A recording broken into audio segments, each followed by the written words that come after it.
here at the 2025 Bassmaster Classic in Fort Worth, Texas, with Mark Menendez. I'm not going to call you the OG. The second OG. So I want to know, do you have any sponsors you've had longer than Trey McKinney has been alive? Oh, all of them. All of them. Skeeter, Yamaha, Strike King, Almost Lose.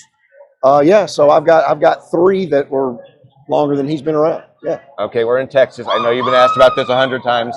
What does the word cantaloupe mean to you in Texas? It means 13 pounds and 9 ounces. I've recounted that story so many times this week. It's brought back great memories of Rich and Chamberson catching the biggest bass of the Elite Series and of the first 31 years of bass. Okay, you also had a very notable win with the Rattling Rogue, right? Yes. You still have those rogues? I have the very ones that I won with, and I have become a collector of the original floating rogues. I probably have 450 in the packaging, in the old red packaging. Some of those baits may be as old as 60 to 70 years old that are being used. I'm not keeping them for, keepsakes. They're the right ones that I fish with. So how do you decide when to break one out for a tournament?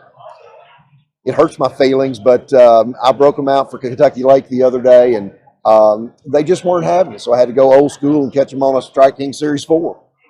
Other than you, who's the most famous person from Paducah, Kentucky? Oh, that's very simple. We had a vice president there, Alvin Barkley. He was the vice president under Harry Truman, was in the negotiations to drop the atomic bomb to end World War II. So I'd say Alvin is a little ahead of any bass fisherman I know. I also think of another famous Barkley. You were the first guy, I believe, to ride through the classic weigh-in stage with a dog named Barkley. Well, Barkley's right here. He still rides with me everywhere I go. And he's the only Labrador Retriever to ever lead the Bassmasters Classic, to have his fishing partner fail him as the tournament went on. But yes, Barkley was the first dog to ever fish a Bassmasters Classic. How many more years are you going to be out here? I don't know. I've got 5 kids in college right now, so it may be a little while, Pete. I'm still enjoying the fishing. I love trying to figure out the puzzle. The travel has gotten old, and with my wife, Melissa, we've not been married very long. I still really like her and love to spend time with her and the rest of our family. So, but I still love fishing. What's one loose rod and reel you can't live without? I cannot live without a 7-foot medium heavy David Fritz cranking rod that will do everything from a 6XD to a 1.5 and one of the old BB1s in that slow 4.3 to gear ratio. What about the 6XD and the 1.5? One color, if you had to have one color in each of those to go around the world. One color in a 6XD or a 1.5. Doggone, it'd have to be Chartreuse Sexy Shad probably on the big one. And the 1.5, I catch an awful lot of fish on Fire Claw in the 1.5.